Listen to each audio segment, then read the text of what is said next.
Welcome back to our channel. నేనండి మీ doctor లహరిని. మీకు video చూసినప్పుడు నచ్చితే కనుక ఒక చిన్న లైక్ చేయండి, కామెంట్ చేయండి. ఎందుకంటే మీరు లైక్ చేయడం ఎంకరేజ్మెంట్గా అనిపిస్తుంది. సో ప్లీజ్ అండి, మన వీడియోస్ నచ్చితే కనుక నన్ను సపోర్ట్ చేయండి. ప్లీజ్ మన ఛానల్ని సబ్స్క్రైబ్ చేసుకోండి. ఓకే గైస్, అస్సలు ఆలస్యం చేయకుండా మన వీడియోలోకి వెళ్ళిపోదామా? పీసీఓడి గురించి మన చుట్టూ చాలానే చెప్తూ ఉంటారండి. చాలా అపోహలు ఉన్నాయి, నిజాలు ఉన్నాయి. వీటిని తెలుసుకోవాల్సిన అవసరం చాలా ఉంది. ఫస్ట్ మిత్, పీసీఓడి మరియు పీసీఓఎస్ రెండు సేమ్. ఫ్యాక్ట్ వచ్చేసి పీసీఓడి మరియు పీసీఓఎస్ల సిమ్టమ్స్ సిమిలర్గా ఉన్నప్పటికీ ఇవి వేరే కండిషన్స్ అండి. పీసీఓడిలో ఇమ్మెచ్యూర్ ఫాలికల్స్ అనేవి ఓవరీస్ లో ఏర్పడతాయి. పీసీఓఎస్ కండిషన్ వచ్చేసరికి ఇది మెటబాలిక్ డిజార్డర్ అండి. హార్మోన్ల ఇంబ్యాలెన్స్ వల్ల మరియు ఇన్సులిన్ రెసిస్టెన్స్ వల్ల ఈ పీసీఓఎస్ అనేది స్టార్ట్ అవుతుంది. Second myth, PCOD only affects over weight women. Over weight ఉన్న ప్రతి ఒక్క ఆడవారికి పీసీఓడి వస్తుంది అని కాదండి. పీసీఓడి అనేది ఒక జస్ట్ రిస్క్ ఫ్యాక్టర్ మాత్రమే వాళ్ళకి. ఈవెన్ సన్నగా ఉన్న వాళ్ళకు కూడా పీసీఓడి సిమ్టమ్స్ అనేవి చూస్తూ ఉంటారు. Third myth, PCOD causes permanent infertility. PCOD ఉన్న వాళ్ళకి పర్మనెంట్ గా పిల్లలు పుట్టరు అనేసి అదొక అపోహ అండి. ఇన్ఫాక్ట్ ఫర్టిలిటీ పీసీఓడి అనేది ఎఫెక్ట్ చేస్తుంది. కానీ చాలా మంది పీసీఓడితో ఉన్నా సరే కన్సీవ్ అయిన వాళ్ళు చాలా వరకే ఉన్నారండి. రైట్ ట్రీట్మెంట్ తీసుకోండి, లైఫ్ స్టైల్ చేంజెస్ చేసుకోవడం ద్వారా, ఈ ఫర్టిలిటీ ట్రీట్మెంట్స్ తీసుకోవడం ద్వారా, అంటే ఓవ్యులేషన్, ఇండక్షన్ ఇలాంటివి చేసుకోవడం ద్వారా కూడా పిల్లలు పుడతారండి. Fourth myth, birth control pills అనేవి వేసుకోవడం ద్వారా పీసీఓడి క్యూర్ అవుతుందని నమ్ముతూ ఉంటారు. ఇది అపోహ మాత్రమే. యాక్చువల్లీ ఫ్యాక్ట్ వచ్చేసి బర్త్ కంట్రోల్ పిల్స్ అనేవి వేసుకోవడం ద్వారా సిమ్టమ్ ని మేనేజ్ చేసుకోవచ్చు.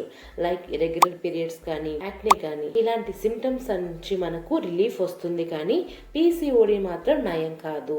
మిత్, పీసీఓడి సిమ్టమ్స్ అని ప్రతి ఒక్కరికి సేమ్ గా ఉంటాయి. ఇది అపోహ అండి. యాక్చువల్లీ ఫ్యాక్ట్ వచ్చేసి పీసీఓడి సిమ్టమ్స్ అనేవి ఒక పర్సన్ నుంచి ఇంకో పర్సన్కి డిఫరెంట్గా ఉంటాయి. కొంతమందికి ఇర్రెగ్యులర్ పీరియడ్స్ ఉండొచ్చు, ఇంకొంతమందికి యాక్నే ప్రాబ్లం, ఇంకొంతమందికి హెయిర్ లాస్ ఉండొచ్చు, లేదంటే వెయిట్ గెయిన్ ఉండొచ్చు, లేదంటే అన్ని సిమ్టమ్స్ ఒకరికే ఉండొచ్చు. ఇలా సివియారిటీని plus combinations of other symptoms ని బట్టి ఒక పర్సన్కి ఇంకో పర్సన్కి ఈ సిమ్టమ్స్ అనేవి వేరుగా ఉంటాయి.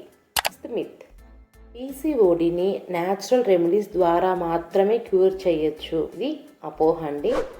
ఓన్లీ న్యాచురల్ రెమెడీస్ ద్వారా మాత్రమైతే మనము క్యూర్ చేయలేము. కానీ న్యాచురల్ రెమెడీస్ని ఫాలో అవడం ద్వారా, లైక్ హెల్తీ డైట్, లేదంటే రెగ్యులర్ ఎక్సర్సైజ్ ఇలాంటివి చేయడం ద్వారా సిమ్టమ్స్ని మనం మేనేజ్ చేసుకోవచ్చు. అంతేకాని క్యూర్ చేసుకోలేము. మెడికల్ ట్రీట్మెంట్ అనేది చాలా కంపల్సరీగా అవసరం. సెవెంత్ మిత్, పీసీఓడి ఎక్కువ షుగర్ తీసుకోవడం ద్వారా వస్తుంది అని నమ్ముతూ ఉంటారు. ఇది ఒట్టి అపోహ మాత్రమే. యాక్చువల్గా ఫ్యాక్ట్ వచ్చేసి పీసీఓడి అనేది కాంప్లెక్స్ కండిషన్ అండి. అంటే ఇది జెనెటిక్స్ వల్ల రావచ్చు, హార్మోనల్ ఇంబ్యాలెన్స్ వల్ల రావచ్చు, లేదంటే మన యొక్క లైఫ్ స్టైల్ ఫ్యాక్టర్స్ నుంచి రావచ్చు. అంతేకాని ఓన్లీ షుగర్ తినడం వల్ల మాత్రమే రాదు.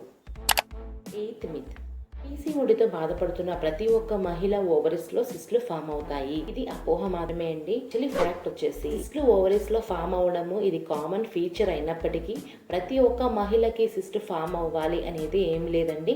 ఈ పీసీఓడిని ఎలా డయాగ్నోసిస్ చేస్తారంటే నాట్ ఓన్లీ సిస్ట్ ఫార్మేషన్, ఇదే కాకుండా ఇంకా కాంబినేషన్ ఆఫ్ సిమ్టమ్స్ కావచ్చు, లేదంటే సమ్ టైమ్స్ అల్ట్రాసౌండ్ ఫైండింగ్స్ కావచ్చు, సమ్ టైమ్స్ హార్మోనల్ ఇంబ్యాలెన్స్ ద్వారా కూడా పీసీఓడిని డయాగ్నోసిస్ చేస్తారు. సరే కదా గాయస్, పీసీఓడి గురించి ఉన్న మిత్స్ ఏంటి, ఫ్యాక్ట్స్ ఏంటి, ఇప్పుడు మీకు ఒక అవగాహన అనేది ఖచ్చితంగా వచ్చి ఉండాలి. ఈ వీడియోలో ఉన్న ఇన్ఫర్మేషన్లో మీకు ఎటువంటి డౌట్స్ ఉన్నా నో ప్రాబ్లం అండి, కామెంట్ సెక్షన్లో కామెంట్ చేయండి, నేను రిప్లై ఇస్తాను.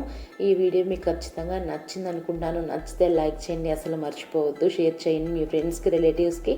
అలాగే మీరు కామెంట్ చేస్తారని కూడా అనుకుంటున్నాను. ప్లీజ్ అండి, సబ్స్క్రైబ్ చేసుకొని వాళ్ళైతే మరీ అడుగుతున్నాను. Please subscribe and encourage me. Thank you.